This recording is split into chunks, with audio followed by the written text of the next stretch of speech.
This episode of ChatEDU is sponsored by the National Center for Next Generation Manufacturing. They're hosting a community of practice online, people talking to each other. It's going to be grand. May 14th, 1 p.m. You can learn more at nextgenmfg.org. Please check it out. And we're so glad they're back. This episode is also sponsored by Edia, the AI platform to improve K-12 outcomes. You can learn more at, do you remember? I do. Edia.app. EDIA.app. Oh, look at that. So Liz, I think generally if folks listen to the podcast, they know that we're a little suspicious about the AI agents running everything. There have been some pretty interesting high-profile cases of late, but I found an agent that I know you and I would just love because we're big wine drinkers, right? No. Neither one of us drinks any wine. All right. So as of late, right, February 2026, this is one of my favorites. There's a director of what's called alignment and security, which means that they are responsible for making sure that things are aligned and secure. The AI is doing what we want to do. So her name is Summer Yu. So she is checking out OpenClaw, luckily on her personal machine at home. So that's where you install the thing on your Mac Mini and it takes over the internet and all your files and your email. And you say, hey, do stuff for me, go book me a vacation or whatever. It has all the resources that you could want it to have access to. So it turns out that OpenClaw, I think she was, not in the same room. OpenClaw found that her email, she had a couple of emails in her inbox. Is your email inbox totally overstuffed? I never have unread emails, but I don't move them anywhere. What's your number right now? Let's be honest. Well, I have 0 unread emails. But yeah, but how many emails are in your, in your folder? I have no idea. Tens of thousands. Archived alone is 13,886. Right, fantastic. You just gave somebody a total anxiety attack. So Summer here, her email is quite large. And so the AI agent decided to go attack her email. And so in doing that process, it also decided that it needed to actually just delete her email, purge her entire Gmail because it had too much mail in it. Don't ever put OpenClaw on your machine because it's going to take out your 13,000 archived messages. So she literally had to run to the Mac Mini and pull the power plug in order to stop this thing from happening. I would freak out. Yeah. Now, interestingly, Meta, same company, right, in March, has their own, I think we've covered this a little bit, they have their own little internal agent, and that agent posted some instructions, like an engineer posted a question. The agent responded to the question with some erroneous information. Another engineer saw the response on the discussion board and said, hey, what a great response, and implemented it. And it wound up exposing a whole bunch of sensitive data. I think we've talked about that one, as well as Amazon's coding agent Kuro. This is in December 2025, led to a 13-hour Amazon Web Services outage because the AI agent thought it was fixing a minor bug, and it decided that the most efficient way to fix the bug was to do what? To delete and recreate the entire production environment. Yeah, and the production environment is basically where the software gets built. That happened in China. Yeah, and that wound up not being really good. All right, so nonetheless, right, so agent. Now, every day I read a great email newsletter. I read 2, the Neuron and the Rundown, and actually more than those 2, but those are 2 of my faves. And so on the Rundown, pretty often they have a user says something that they're doing that's really good. And I came across this thing from Sophia in London. I thought you might do a dramatic reading for us. And this is a case where an AI agent is delivering real value. Nothing has to be unplugged. Sophia's very, very happy. Tell us about what Sophia is doing with her AI agent. Well, I'm not going to torture everyone attempting a British accent, so I'm just going to go with my plain American accent. Fair. Good call. Okay. I've recently started a wine subscription, and while I know which wines I prefer, I've never been great at pairing them with food. I've finally solved this by setting up an AI workflow to manage my wine pairings. Every time my subscription arrives, I snap photos of the labels so the AI can index the vintage and tasting notes. Now, when I finish my weekly shop, I just upload the receipt, the AI parses the ingredients and cross-references them against my wine inventory to generate a 7-day pairing schedule. It'll even warn me if I'm about to waste a high-tannin Bordeaux on a midweek stir-fry, suggesting a cheap bottle of Plunk from the corner shop instead. My husband, a total wine connoisseur, says it hasn't been wrong yet. Could I have picked anything that you would relate to less? I have no idea what is happening. Apparently, you have to pair your wine with your food. My parents would know a little bit about this, but... Yeah, this is good stuff. So Liz and I, unfortunately, or fortunately, we both don't drink, but I just thought this was delicious in all sorts of ways. So with that, Liz, my sommelier friend... I'm not a sommelier, but my name is Matt Mervis. And I'm Liz Rade. And also not a sommelier. Definitely not. And this is ChatEDU, the podcast about leading and learning. This is the show about leading and learning in the age of AI. In today's episode, Human Start, AI Feedback, Human Finish with the 2024 California Teacher of the Year, Casey Cuny. We're excited to share an interview we did a few weeks back with Casey. He's a fascinating teacher and a leader. He's kind of innovating in very cool ways, both in and out of the classroom, so we will hear that. All right, Matt. Well, here's the full show rundown. We'll start with how AI is surging as a top-tier political issue fueled by deep-seated economic and job security feelers. Yeah, for sure. Next, we're going to look at how AI labs are hiring sketch comics, something that we've talked a little bit before. I didn't see this coming, to teach the models authentic human emotion. After that, we'll head to the higher ed desk as New York City's public university system launches over 100 projects to become an AI innovation hub. Then we're going to look at Securely, which has looked at 1.3 million interactions right down at the K-12 level, revealing a gap between school policy and how kids are using AI. Cool data set. Finally, in the rundown, we'll highlight a design thinking challenge where students and teachers collaborate to build AI solutions for local community problems. Then we're going to do that conversation with Casey Cuny. And of course, we'll end with another Bright Bite. All right, cool. Liz, this is a Blue Rose research, and it's really a politics story. I promised you we would stay away from politics, but it turns out it's really a labor market story. So in reality, what we're seeing is that AI is ascending as a political topic faster than just about anything they've seen before. So right now, it's actually only 29 out of 40 some odd topics, but the rate at which it is increasing going up the list is quite remarkable. And most of it is really driven by, kind of people's in the political. So this is basically a survey of people's opinions about politics in the United States, and they're calling AI a political topic for Democrats and Republicans. And a lot of it's driven about people's anxiety. So give us such a rundown of the stats here. 61% of Americans report that life has become less affordable over the past year, and more than 50% of respondents are concerned that they or a family member will lose their job within the next year. 56% of those surveyed specifically attribute that fear of job loss to AI. So 77% of people expressed concern regarding the total elimination of entire industries, probably also driven by AI. Right. So this is not like a little marginal thing. So both the depth of which people are feeling this anxiety about their jobs, careers, AI's impact on career, also the speed at which this topic is kind of gaining hold. And this isn't even talking about data centers or, intellectual property or, AI songs. It's really a lot of it's just job driven. Yeah, when forced to choose between funding new jobs, even if it limits AI company profits, and prioritizing innovation for American dominance, voters who voted for Trump chose funding jobs by a 2-to-1 margin. That's interesting. And so the theory there is that like the Trump voters would say AI economy over everything, or innovation, but here they're really worried about jobs.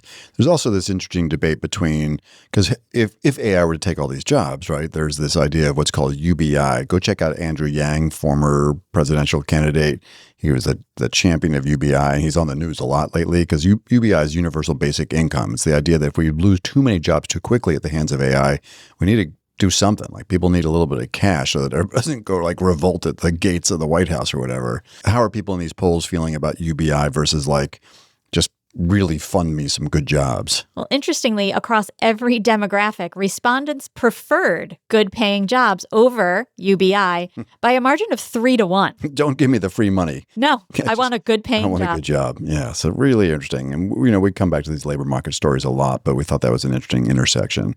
Now, listen, one thing, very often we cover these like AI and job stories, we talk about, what are the durable skills? Deeply human skills, empathy, understanding, and also like at the same time being an AI ninja. So one of the skills we've talked a lot about is what people do in improv, right? Now, if it was whose line is it anyway? What is unique about that skill set that it makes it durable in the face of AI? Oh, so many things. It's quick. It's flexible. It's creative. It's human, it's funny, so you've got to understand nuance and tone and all the things that make improv funny. I love improv. Yeah, so it's all these like deeply human skills, things that would be hard for an AI to master, also like judgment and empathy and knowing your audience and all this kind of stuff, right? So I was a little surprised / disappointed to see this story from The Verge that says AI companies want to harvest improv actors' skills to train the AI in human emotion. I throw up my hands. Well, why does that bother you? I don't know. I wanted it to be protected as like something that the AI models can't do. Yeah, exactly. And now we're training it to do that. All right. So tell us, what are these leading labs doing in partnership with Handshake AI, which is a data labeling company? Yeah, they're recruiting improv actors and sketch comics to train models in authentic human emotion and unscripted interaction. So the project pays $74 an hour for performers to engage in video-based improv scenes, aiming to close that like jagged performance gap in multimodal LLMs. So the artists are probably really liking it. That's really flexible income, $74 an hour, but it definitely sparks some like on your side, like these dystopian concerns within the creative community regarding the eventual displacement of human performers by high fidelity AI voice and video. I don't know. I think I still go back to like watching live improv comedy, like going to see Second City in Chicago was so much fun. Yeah. So. And I don't think it'd be that much fun to watch two robots try to do that. No. You and I opened a keynote for a really nice math conference yesterday called Atomic here in Connecticut. And it was, I can't remember exactly the title of the keynote, I should, but it was basically like breakthroughs and bloopers. Yes. Around AI and mathematics. And we started with two robot videos. I'm trying to imagine robots doing improv sketch comedy here, but one was the Spring Chinese Robot Festival, which is amazing, right? Wasn't that video cool? They do all this like really great dancing and like the robots do this. Yeah, the robots, and humans too were like interacting with robots. It's remarkable. So cool. but very often I'll have like a superintendent say, hey, I can imagine a robot lunch lady in my school, not like delighting in it, but just a thing.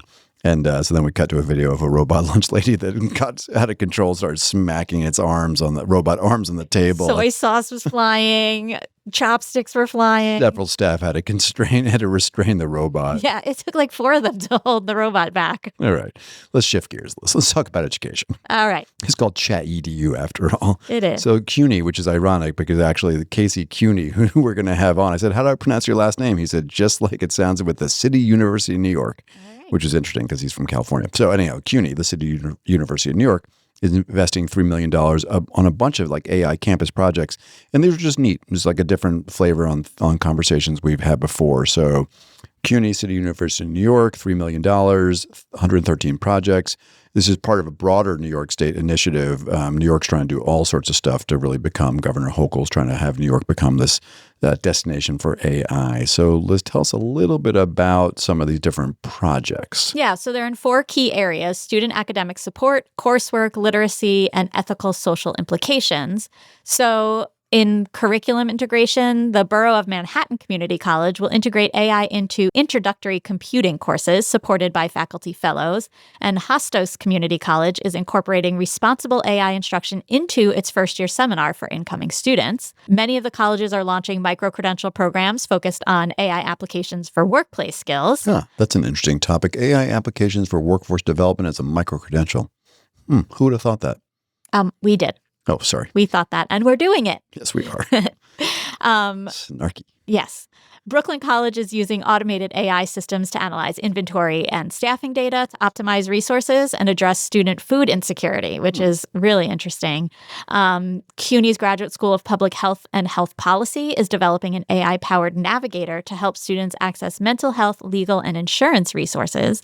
And then in like the social and ethical exploration, LaGuardia Community College is examining the use of AI in incarceration settings, specifically for processing legal and correspondence requests. I love all of this. Yeah, I thought you would. That's kind of why I picked it. It's like, it's just fun seeing. I mean, look, we could sit here and talk about academic integrity for 150 more episodes, but it's really interesting to see the innovation that's happening with this general purpose technology in a wide range of higher ed, K-12, and workforce development settings. Yeah, and I mean, every one of these tools is about access and equity and helping students who want to be in college and have unique needs by studying and trying to live in one of the most expensive cities in the world. So like making sure that they have food security while they're studying is great. Yeah, really neat. Community colleges in general, I don't know if they get quite enough attention in this entire mix because they are serving such a discrete population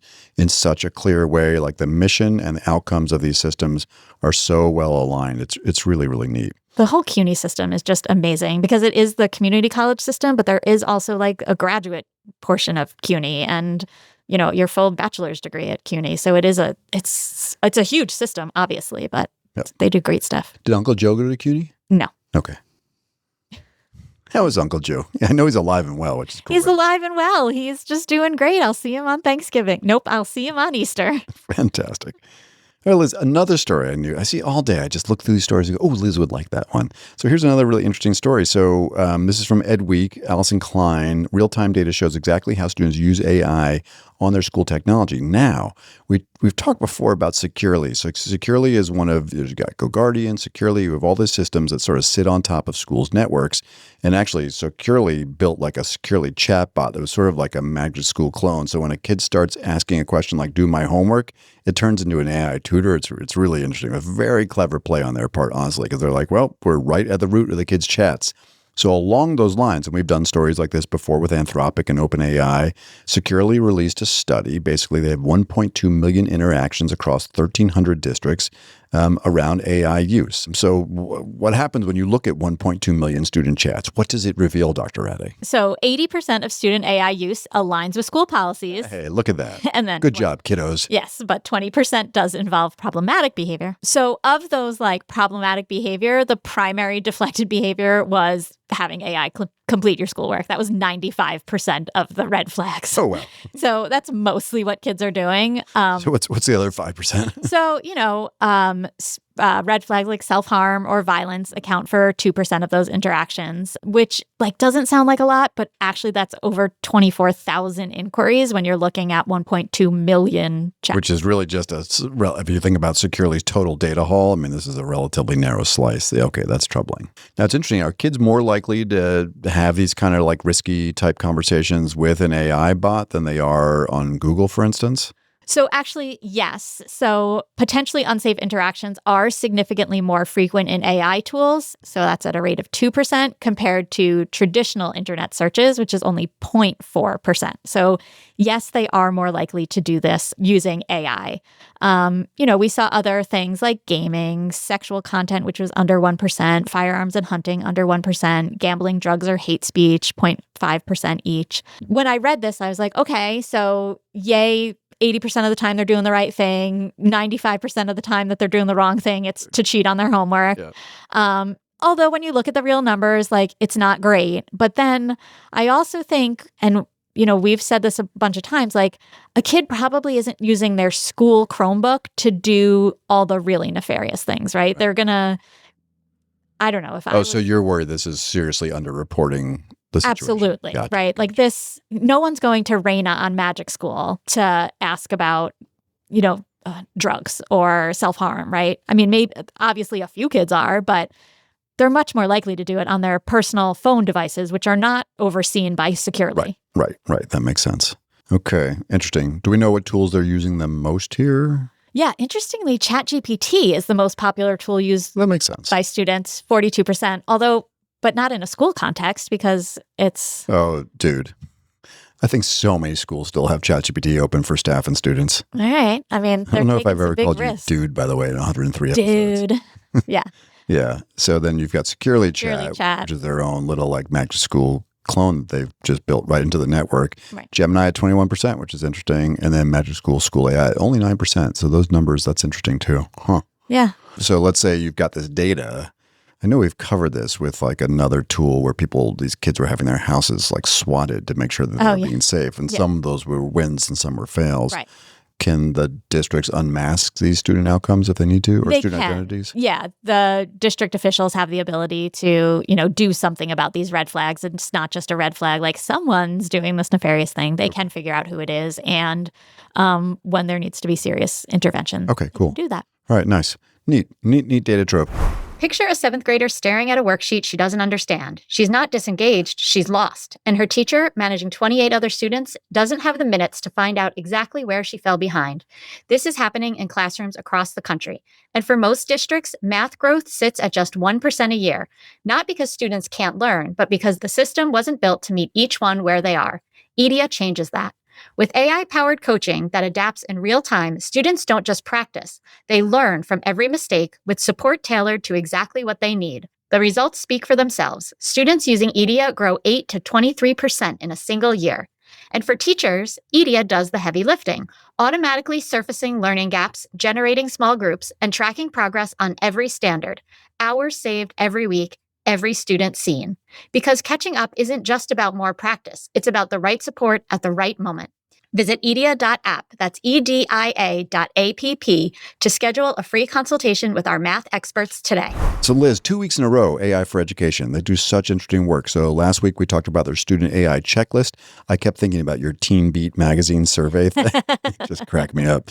All right. So now another thing I saw, they just launched a really new, I don't know if this is a new website, but there was some news coverage of a school district in New York that was doing this. This is their promptathon. Yeah. So this is in the realm of the beyond the bot stories that you and I cover a lot, where kids are using AI to solve real world problems, but more in like a hackathon environment where it's time pressured or time constrained. Creativity loves constraints. We do. And so it's not a hackathon, it's a promptathon where there's collaborative decision thinking and challenge where students and teachers together, which is awesome, are using generative AI to solve real world community problems. So there's teams, they research, they iterate, they present AI driven prototypes.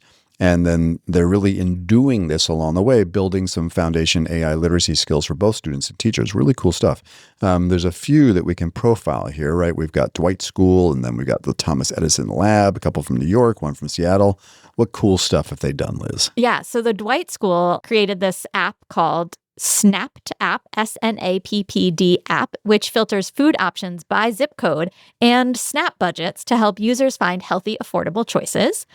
Thomas Edison CTE High School in Queens had 11 teams partner with PlayLab AI, and they created a bunch of different solutions like support for elderly community members, assistance in finding affordable medical care, tools for processing negative experiences on the subway. I love that. I would love to process some of my experiences on the New York City subway system. Me too. Guidance for college and careers, affordable test preparation, car safety support specifically for mechanics students. Super cool. And then on the other coast in Seattle, Washington, Summit Atlas High School students were supported by Microsoft Education, and they addressed issues like literacy and reading support, invasive species management, affordable housing, restorative justice, connecting low-income residents with resources, developing a school gym for social emotional learning. So many cool things. Yeah, really good stuff. So this, along with every other thing that we've rapidly just discussed, we will put into the show notes. But good work, AI for Education. We look forward to covering the good work that they are doing.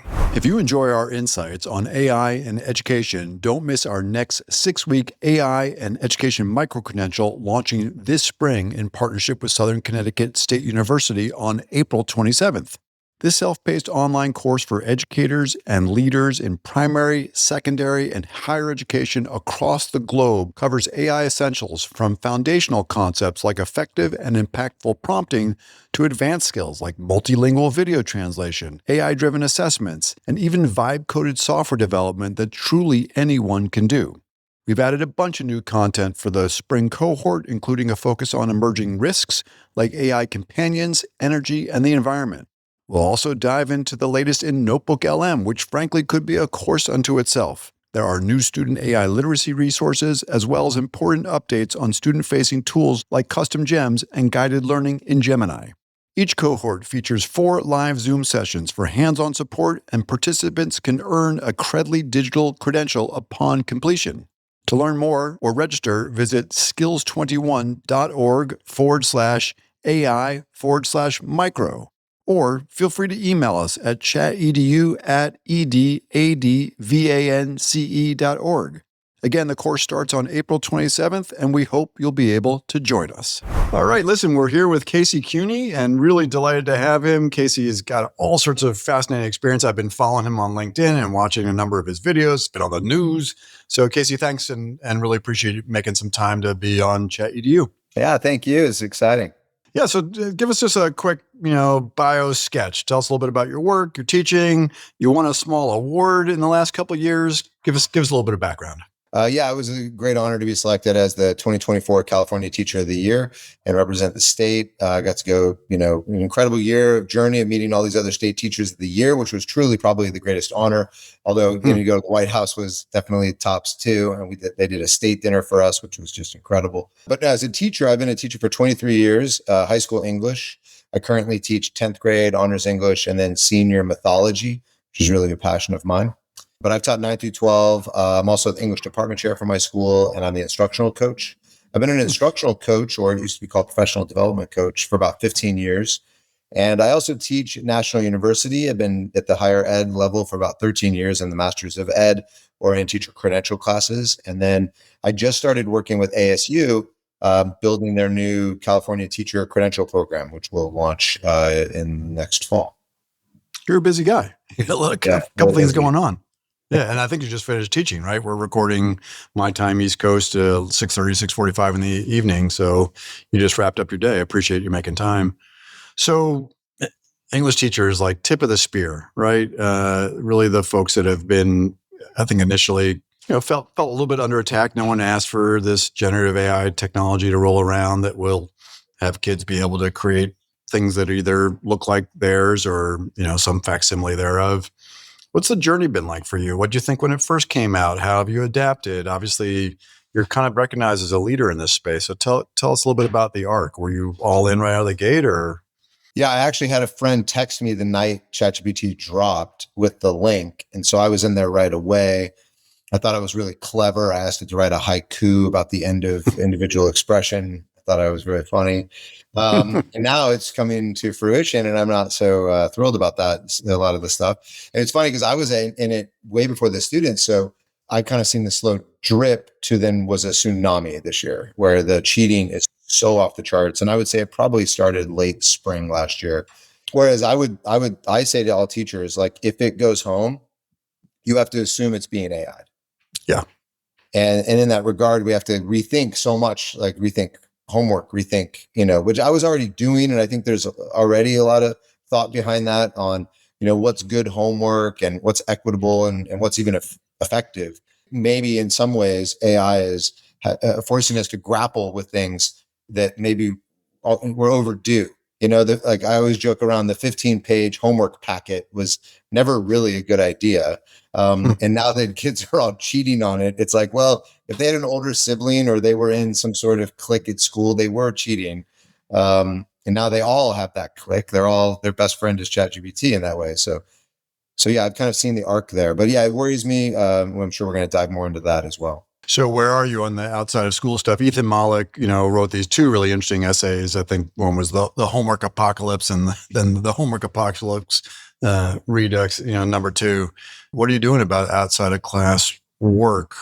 Yeah, well, so one of my big epiphanies when I got the Teacher of the Year is that when I went to all these other teachers, is that I found out that they don't give homework either, and I didn't give homework much anyway. And I've never had a problem with test scores. I've never had a problem with learning, because I never knew what was going on at home anyway. And I also, I never wanted to put a kid's grade on, I didn't know that his book was at dad's house while he was at mom's house that weekend. Right. And I don't want to put it on the kid to have to come tell me that. I don't think he should have to, or she should have to. So it was always a bit, nebulous about whether homework was even effective anyway. So I've really pushed away from it over the years, and the learning happens in my class is what I tell the kids. In the age of AI though, I really can't send it home. I have shifted things though. Like I've said, go home and you're going to get on the AI of your choice and have 5. Here's my starter prompt for you. But then I want you to have a 5 back and forth conversation. And then you're going to put that in a Google Doc and turn that in. And so in some ways we can flip the classroom, right? Like I think actually in the age of AI, authentic assessment is going to be more important than ever. I see kind of a situation where it's like, okay, you can use the AI at home to like grapple and learn and things like that. But you're gonna have to come in and show me that you learned it. And I do think the AI can help with that in a lot of ways. Narrative is numerical now. Short answers, we always knew were more effective at getting to their thinking. But it was difficult to do, especially on like a school-wide scale on a benchmark or something, to do that, because we had to rely on multiple choice. And there's ways to make multiple choice more reliable, but there's always, you never really know. And so I think we see there's a horizon where suddenly we actually can get greater insight into their thinking, faster response times, making formative assessment a truly reality, which, we all know it doesn't happen as much as it should. I talk to a lot of teachers, and I hate to tell them that there are no reliable AI detectors. Right. If it goes home, you pretty much have to assume it's being AI'd. And we're going to have to rethink homework. And I hate to say it because we already have too much on our plates, as you already commented on. I mean, every teacher I know has multiple jobs. And, then I have to rethink everything and change everything. It's frustrating. And I empathize with my fellow teachers on this, the challenges here. But I think there's a way forward on it. And I think in many ways, we have to let go of this idea that the homework was even really probably that effective in the first place. And there's probably better ways that we can do it. Sure. Yeah, I love what you shared about also, how do I leverage this for purposeful learning? Maybe the way they interact with the chatbot is a skill, and maybe I can have them do a little bit of that, hand it in, give me some feedback. Curious how you think about that. What does feedback look like to them? I'm also really curious just because you're like front and center. I've been doing some focus groups with some high school kids. I'm seeing a fairly high level of like, I don't, so let's say you say, okay, great. I want you to go home and have this chat and I want you to hand that in. And that's kind of just this learning experience. There's a group of kids that are like, I don't want to do that. I don't like the chatbot. It's inauthentic. It's bad for the environment. It's not, I have a friend who's an artist or my dad's an artist. Kids have like a pretty strong feeling about that. Are you getting that sense? Are you sort of seeing that? And how do you navigate that piece of it? I mean, I think the adults in the room are all like, oh, this technology is magical. It's unlocked for learning. We deal with the cheating thing, but the kids have their own perspective about it. How are you finding that? I get that a lot. And, they're like drifting to analog, which is great. Yeah. But, it's like there's a time and place for it, right? So like, for instance, today we did a Socratic seminar and they had to handwrite their answers. I'm doing more paper and pencil than I have since the pandemic. Sure. Where everything went digital, and I was actually proud of that. And now I'm definitely pulling back. And but after they did their initial response down on their to answer the question for our Socratic seminar, I did have them open the Chromebook and go back and forth a little bit with the AI, then shut the Chromebook, and then we talked. And it's richer conversations because they're able to unpack their thinking, add nuance to their thinking, and things like that. I don't see it as a like offloading, cognitive thinking. Now, for those kids, oftentimes in those instances, they'll go, oh, like for instance, I had a kid who was telling me how they hate AI because they want to be a graphic designer. So then it was so perfect because the lacrosse team was just telling me, yeah, we wanted to make a flyer for our fundraiser, and we asked AI, and it was horrible. And I go, well, what did you use? Did you use Nano Banana Pro? Did you put ChatGPT on pro level at least? Like what did you? And they didn't know anything I was talking about. I mean, the AI literacy gap is huge. We assume teenagers are techie, but they're really great at scrolling and they're native to technology, but they're not native to AI. So I opened up an AI and we started prompting it to get them a better.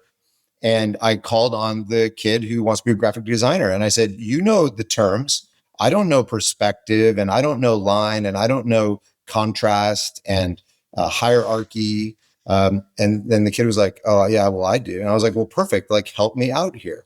And so then we got into this conversation that like, if you had a graphic design experience and expertise, then you using the AI is going to get you very different output than just anybody using it. And that tended to shift some of their thinking a little bit, that it was like, I don't know that AI is going to get rid of graphic designers. I think it will, though, probably get rid of graphic designers that refuse to use it because they'll just get beat by the ones that are using it in terms of output quality and speed. And so I actually tell a lot of teachers that I think it's a moral imperative that we help kids with the AI literacy piece, either through modeling or getting to use it here and there. Because if kids aren't learning to use it, they're going to be at a disadvantage. And I do worry a lot that we've got kids, or some of our most vulnerable kids, who are not getting exposed to AI because we think we're like protecting them in a way.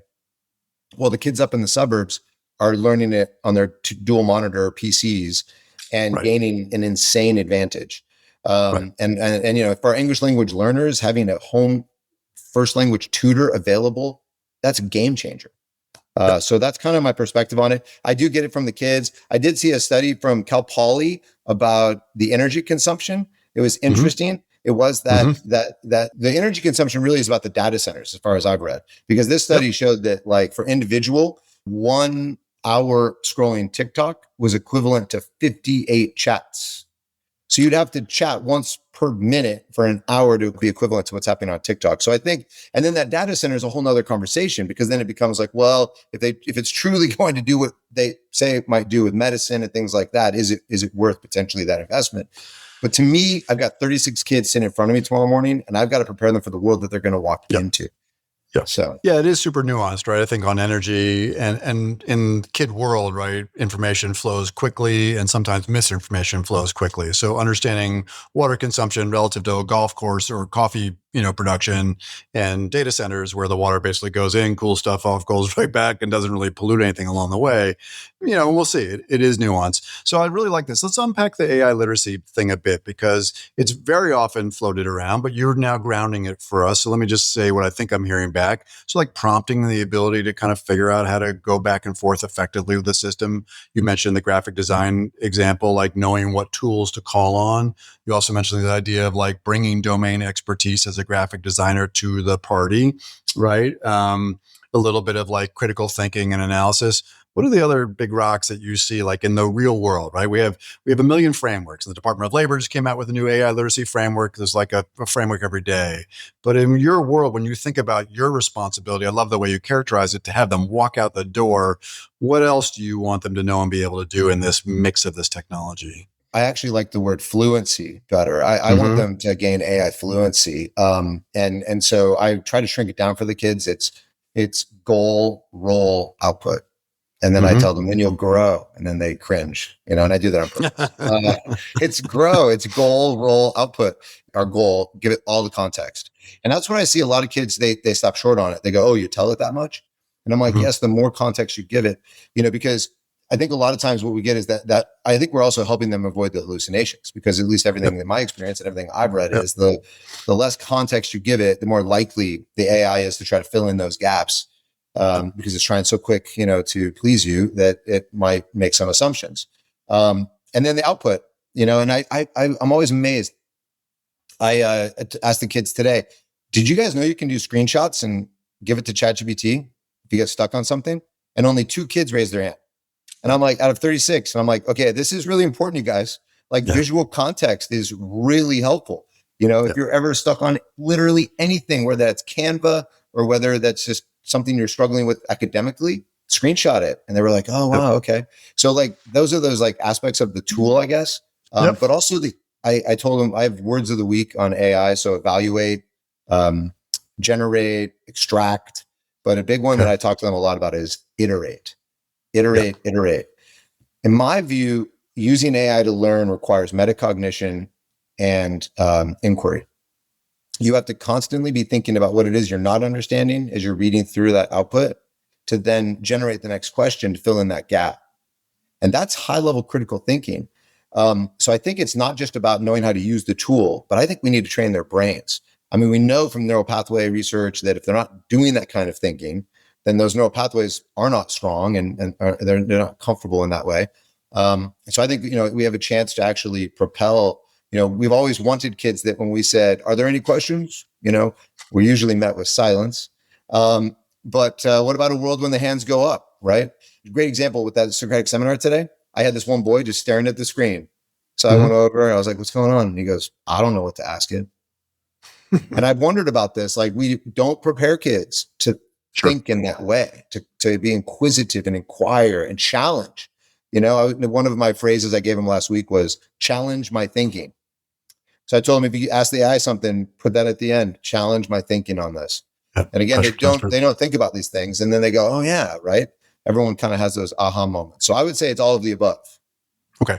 So it's ironic too, because, as much as English teachers and the humanities in general felt sort of under attack when this technology first arrived, in some ways, like the most fundamental skills to really being able to manipulate these tools or leverage these tools come right out of English, right? Or come out of the humanities, the ability to think critically, to pressure test, to ask questions, to get to that level of fluency. These are all foundational skills that happen in our domains. I just saw a thing today, saying that the English majors finally feel that, their moment in the sun is arriving after all these years of wandering in the desert. One more thing on the literacy piece, and I'd love to talk a little bit about your colleagues. Beyond the tools and the strategies, and the habits of mind, and the prompting, and the role, and the context, and all that good stuff, there is, and you mentioned it briefly, the like sycophancy, the AI's always telling you how amazing you are. That is definitely a related topic to emotional companionships, AI chatbots, systems like Character AI or Snapchat that are designed to hijack. Like, who in the school is responsible for helping kids make sure that they understand, just like maybe we could have done a while back with social media, that these systems are being designed in some cases to hijack them emotionally and to draw them into these relationships that aren't necessarily in their benefit. Like, how do you think about this whole AI companion thing? Yeah, 100%. I mean, I always worry that I'm giving this portrayal that I'm just all on 100% on AI for all kids. I'm not. There's nuance to it. Like I was saying, there's a time and place for it, and I don't use it every day necessarily, with the kids. But I always say it whenever I talk about it. I'm very conscious about that, and I talk to my students about it. But I know that I'm not the only one. I hope that their parents are talking to them about it, because I do worry about that. Look what happened when we dropped cell phones on these kids with zero parameters and guardrails. It's tough. As a parent, my kids are older now. I've got a 23-year-old and a 19-year-old. If I had younger kids, I would be really thinking about when I would allow them to use it, because I do worry about that. And I think it's a huge concern, that character stuff and like your best friend and all that. That's really alarming and worrisome.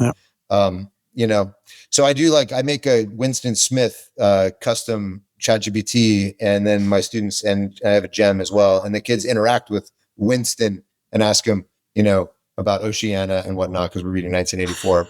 They always want to ask what happened in the woods, of course. But I'm very clear to them that this is an AI. You're talking to an AI here, but right. I do worry about that. I mean, there's a lot of concerns with it. You know what I mean? But at the same time, that's why I feel like as teachers, we have to become AI literate. I think there was a time where if a teacher was 5 years from retirement and they didn't want to do Google Classroom, it's like, you don't need to do it. But at this point, I don't feel that way. I feel like we've got to get AI literate ourselves, so we know what we're dealing with, not only to catch the cheating, of course, but to be able to help kids in that vein as well. And to learn how to teach kids how to use it responsibly. Because I'm always on the kids about double check what it tells you, iterate, don't challenge it, push it back and say, no, I don't think you looked at that from all angles. And to not fall into the trap of like, oh, it thinks my idea is great. I know. It says I'm amazing. So then that's great. So let's think about that piece of it. And it's so cool that in your life, you have a professional development role formally in the school. You're also doing pre-service programs and training two different animals. So how's it going, in your building or in the communities that you're traveling in the district, as far as getting teachers comfortable, fluent themselves, able to help support and guidance for kids? What's working? What do you think is the most effective thing that you guys are able to do right now in that domain?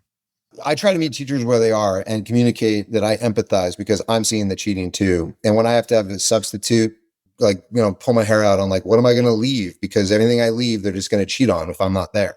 I got Go Guardian on at all times where I'm looking at their screens, and it's like, it's tough. And I really empathize with that, because this is totally changing the equation here.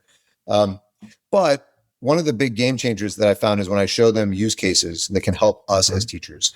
Like, here's my old unit. I hear about this UDL thing. First off, talk to me about UDL, explain UDL to me. And then second, choice. Can you make me a choice board for my kind of older unit? Oh, wow. I've just upskilled, as they say, my stuff. But another one that I showed recently that a teacher in my school was so excited she came to see me about was I showed them how you have a kid, let's say kids do a Google form, short answer question. So you get that sheets with all their answers in those columns. And I showed how you could just take the entire 38 kids, maybe go up to 100 if you want, as long as you're not sending names, and you take their responses and you throw that into ChatGPT and say, categorize the misconceptions. Talk to me about next steps. Find me the exemplars that I could show to the class. And that's been a game changer. Teachers are coming to me going, this is insane. I am doing turnaround on formative assessment, sometimes within the period, or for sure the next day. And those, I would have had to go home and read those over the course of a week and a half. and then come back to the kids. And then for a kid, a week and a half, I mean, that's like 1.5 anniversaries, to reference the old joke by Sir Ken Robinson. But so I think if teachers start to see how it can really make good teaching great, how it can support UDL, PBL, formative assessment in ways that we could have done before. And then in terms of personalizing education and getting kids with these meta prompts, where I create a big prompt that it'll say to the kid, what are you interested in? And then the kid responds, and then it'll give them a claim, and then it'll ask them to elaborate. It's going to be a long road, but I think when teachers start to see, because teachers want to be doing the best for their kids. That's why we're in this. And I think when we can start to see ways that we can use AI to make that happen, that we move the needle a bit. It really resonates as I hear you describe that. And you and I are about the same age-ish. I think I got a couple of years in you, but more kids are about the same age as well. You've been doing PD throughout a good arc of your career. Same for me. This little chapter of supporting teachers has been one of the most enjoyable because at some level, you're helping them discover tools and helping design tools that will expedite their own discovery that do either save them time or I love the way you just put it, like it would have been impossible. And that's one of the interesting things about the technology. I'm in the thick of like this whole screen time debate, but there are places where the technology is allowing us as students or adults to do something that is remarkable. Whether it's a learning outcome or an efficiency gain or just doing something really, really hard historically that we've described. So I get the sense that you're enjoying it. I know I'm enjoying it quite a bit. And it's also, I don't know if you've noticed this, but I'm seeing more teacher-to-teacher PD and teachers being willing to lead PD. I mean, that's formally a role you serve in as department chair and in their district. But I'm seeing tons of teachers just willing to do a lunch and learn or a workshop because they're just helping their colleagues discover tools that they're finding helpful. And I hope we're all leaning into that. On the pre-service side, didn't mean to cut you off. On the pre-service side, this is really interesting because like they're younger, they're coming out of universities where they've been told time and time again, it's the devil's play toy, like don't touch AI. And maybe I'm just generalizing, but they seem anxious to me. Like, how are you finding the younger teachers and teacher preparation programs that you're working with? It just depends on the preparation program they're coming out of. In my work with ASU, I mean, we built it into the program. So they were actually asking ChatGPT to give them mock data to then analyze for assignments. We were giving them prompts. For instance, like one in their theory class, they had a prompt that would create a debate between Vygotsky and Dewey, and they had to pick which one they would side with, and then they had a debate, and then they had to do like a video journal with a series of questions, so it was authentic, and we knew they were doing it. Right? So I see some shift there, but I'm also excited in the sense that, again, like that UDL thing I just mentioned, right? 5 years ago, that would have required me getting a teacher book, and sitting down on my busy weekends where I have no time and reading about this. So I just wouldn't have done it. I am excited about new teachers coming in because they have an ability to just really ramp up the teaching immediately. Because we so often teach how we were taught, like I came in the classroom and I was popcorn reading day one, because that's what I was when I was in school. And then I started reading the research on it and I was like, oh, this is like destructive. It's not just bad, it's really bad. And so I've shifted, but it's taken me a long time to shift from how I was taught in the 90s. So I am actually hopeful that I think that's going to shift a lot. I think too, for the veteran teachers too, the ability to really, really upskill and learn things quickly is going to be like never before. But the young ones, they're on it. I mean, and I don't know about this, like my son's in college and his professors all tell them to use it. In fact, there was one professor, he's in business though, so maybe that's more why, but the professor, they had to do a presentation and somebody asked, can we use AI for like the images and stuff? And he said, you better. I mean, it's not going to be very good compared to everybody else.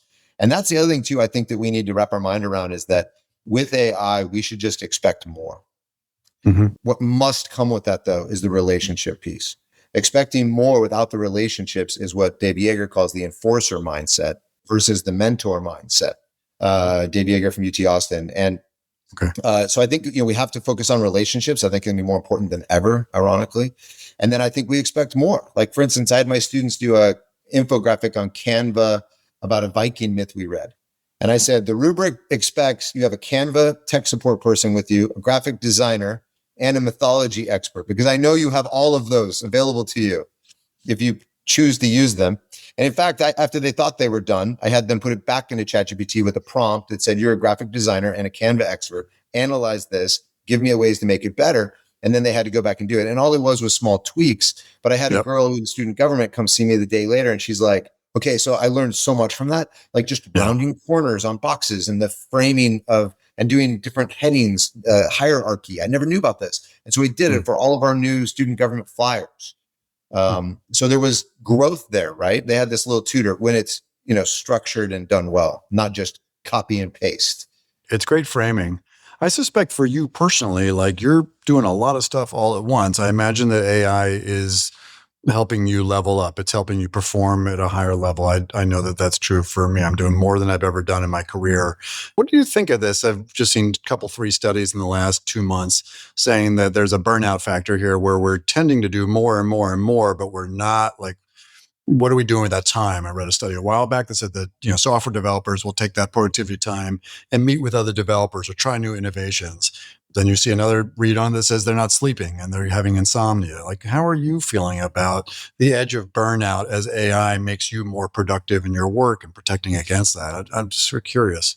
You're right. I mean, it's funny because I'm spending less time on certain tasks, but it just means I'm filling that time with more tasks. Mm-hmm.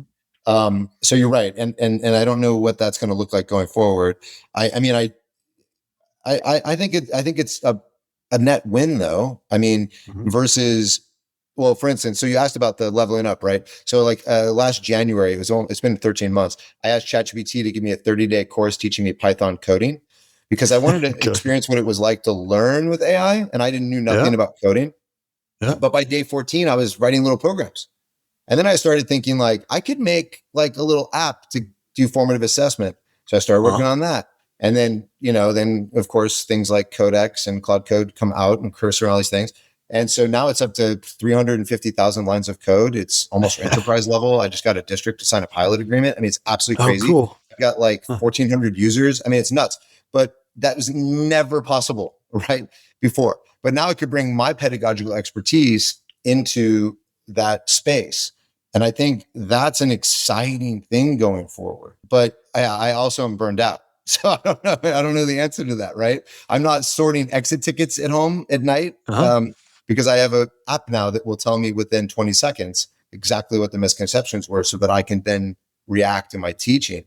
So I think I'm a better teacher in that way, but I'm still filling my night with more work, right, than But it's higher value at some level. Just like that young woman from student council was able to say, okay, cool. Now I know I can do rounded edges and I've just grown my skill set. I don't know. You're smiling. I'm smiling.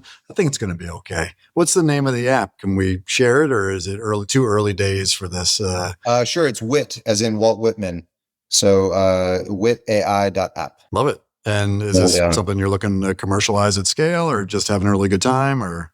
Who knows? Yeah, I guess I do. It's just kind of an evolution. It started just for me in my English department at Valencia High, and then it just keeps growing and growing. So it's been a lot of fun. It's an incredible learning process. I mean, I've learned so much. That's the thing too. Whenever people tell me like, "Oh, AI is going to make us dumb," I just am not so sure about that because I just keep growing and learning at an exponential rate. To your point about the time thing, I wanted to share this with you. My son who's at San Diego State, I had to teach him how to make a custom GPT. He threw his textbook in there. He went back and forth with it for an MIS exam for about 2 hours. And he felt pretty good. He goes over to his suite mate who's got the highlighter and the textbook. And he said, I've been at this for like 4 hours. I'm so confused.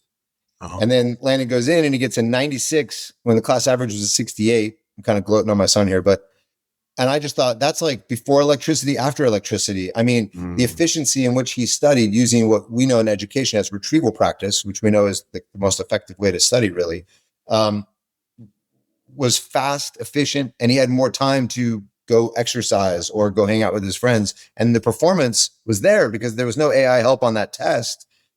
So I do think if we start to kind of get away from some of the initial, very understandable negative reaction to all the cheating, because trust me, I get it. And we start to see where we could use this strategically. I like to think of a framework like human start, AI feedback, human finish. or maybe AI brainstorm, human create. Like, for instance, they have to handwrite their thesis statements to me, and I'm checking that on paper before I'm having them go forward. But then I'm having them do a debate with AI to add nuance to the thesis. So I think there's a time and place for it, but I think I think the future is bright in this regard in terms of critical thinking.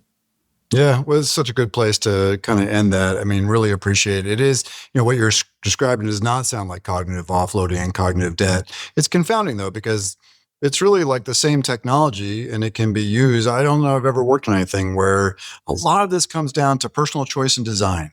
And if you are able to design in ways that are helping you grow, it's immeasurable. And if you want to use it to offload, it's the best thing ever. It's the same. Well, damn yeah. tech. Can I show you one anecdote? I had a senior Sure, who was going please. to fail my class. I felt so bad, but I wanted him to get through. So I made him sit in my room at lunch and do one assignment because he literally had just had nothing done. And because everything happens in my classroom, that's the thing I've discovered is the interesting thing. And he's working on it, and he looks up at me, and this is exactly what he said. He goes, "Low key, Mr. Kearney, this is the first thing I've written in 3 years." And that terrifies me. I like your point about choice, right? I think it's one thing if it's adults. I think, and that's why I really push teachers, like, we can't bury our heads in the sand on this. Right. Because I know a lot of teachers that tell me I don't allow AI. And then those students in their class tell me, oh, I do everything on AI for them. They just they don't recognize it. So I worry about that immensely. I think it's one thing, right, as you're an adult. It's very different if you're a 14-year-old. It's really just wonderful to hear like the anecdotes directly from the classroom. You got a wide variety of learners in front of you. Like any thoughts about how you're meeting the needs of kids that are, struggling in different ways, whether it's, cognitive issues or otherwise? Oh my gosh, I have a great story. I had this boy last year who tells me, maybe if I read this book, my dad will love me. And he was joking, but he wasn't joking, right? Oof. And I did a Google Notebook LLM podcast later on in the semester. And afterwards we did a Socratic seminar, and suddenly his hand was up like crazy. And he was so engaged. Afterwards I called him up. I was like, what's going on? He's like, I don't know. Like, I really got that. I looked at his grades, D's, C's. He was in special ed, resource classes, and had not done well in school. Well, I got him on Google Notebook LM. I'm like, you have an econ test next week? Put your study guide in here. He comes back. He tells me, I did. I listened to it at the gym. I got an A on the test. And then flash forward to basketball senior night. He's walking down the middle aisle with his parents, and they announce over the loudspeaker his proudest moment in high school was he just got straight A's for the first time in high school. Oh, amazing. So he had thought he was dumb because so much of school was reading, and he apparently has an issue with that. But suddenly AI unlocked the material for him in a way that was really, truly never possible before. And that's exciting. Yeah, that's about as cool as it gets. Yeah. Thanks for sharing that. I think just for the folks that hear your story and the descriptions of these settings and scenarios with their kids, really, really impactful. And all we can do is just scale the Casey Cuneys of the world as much as possible in the impact. But, I'm really grateful. And my co-host, Dr. Liz Rade, is really grateful for you to take the time. And so we'll put in links to your work and anything else that you want us to share. But we hope that folks will follow you and stay actively engaged. So just incredibly grateful for you sharing your story and just, what's real quick, what's next? Like, as if there's, what are you going to do after you build the great app? I don't know. I love to teach. I just love to teach. I get my lifeblood from being with the kids every day. And so I can't imagine anything different.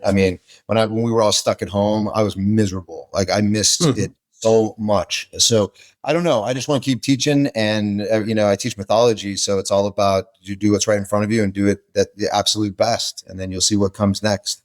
The hero's journey and all that. So I'm just kind of one step at a time, and I'm excited about the app. But at the same time, I'm excited about the lesson I got for tomorrow morning. So brilliant. Fantastic. Thanks, Casey. Really, really grateful. Thank you, Matt. Great to be on here. All right, Liz, it's time for a Bright Bite. So here's one where the cyber world and the physical world come together through some NSF funding. So Professor Ayan Mukhopadhyay is leading NSF-funded projects that use AI to manage unpredictable cyber-physical challenges. So this is specifically optimizing flood response in Virginia Beach and identifying illegal road closures in Nashville via traffic data. So the Virginia Beach project addresses high-dimensional optimization problems, such as determining which shelters to open and how to evacuate people effectively when there is all this uncertainty. So the flood solution uses data-driven models to predict infrastructure failures, like where are the power outages and road closures going to be, based on years of past flooding data. So then there's a separate NSF Civic Innovation Challenge that's with the Nashville Department of Transportation, where they are also looking to automatically identify illegal road closures by analyzing traffic speed data across the city's 500 square miles. Oh, that's clever. Why is all the traffic stopped? Okay. Yeah. So just, again, AI being used in something very real, very helpful, and that whole vision, cyber physical, it's cool. So cool. All right, Dr. Ratty, another nice episode. By the way, a couple of people have reached out and say, why are you hogging all the good interviews? And that's not really true. You've had a couple gems, but I will say it's just the way the schedule works. I do a few, then Liz does a few. Liz has got some just beauts that are on board. So Beauts. Yeah, I got one more coming up in a couple weeks, and then it's going to be all Dr. Ratty all the time. And with that, Dr. Ratty, shall we? Roll the credits. I almost heard a little singing R in there. See you next week, my friend. Bye. As always, we'd love to hear what you think. So please let us know at ChatEDU@edadvance.org. That's EDADVANCE.org. And also rate, review, and subscribe to the podcast on whatever platform you are using. ChatEDU is brought to you by EdAdvance, the nonprofit regional education service center in Litchfield, Connecticut. This episode of ChatEDU is sponsored by the National Center for Next Generation Manufacturing. ChatEDU is recorded, edited, and produced by Andre Angelo and Justin Pasco, whose dedication and expertise bring our discussions to life. ChatEDU's executive producer is the multi-talented rock star Cameron Audia. Additionally, we are grateful for the support of our colleague Gary Robinson, and we appreciate his time and talents. And of course, a big ChatEDU shout out to our fearless leader and executive director, Jonathan Costa, for inspiring the pod. And finally, a heartfelt thank you to our listeners for joining us on this journey exploring the thoughtful and innovative integration of AI in education. Hello, everyone. My name is Jonathan Costa, and I am the executive director at EdAdvance, and I want you to know how much we appreciate our listeners. If you enjoy the podcast, feel free to explore EdAdvance's other AI services, which include customized professional learning of all kinds, conferences, our new middle and high school student AI literacy course, and our educator and leader micro-credential, co-sponsored by the Southern Connecticut State University Office of Workforce and Lifelong Learning. Just visit skills21.org/AI to learn more. That's all for now, and thank you for listening to ChatEDU.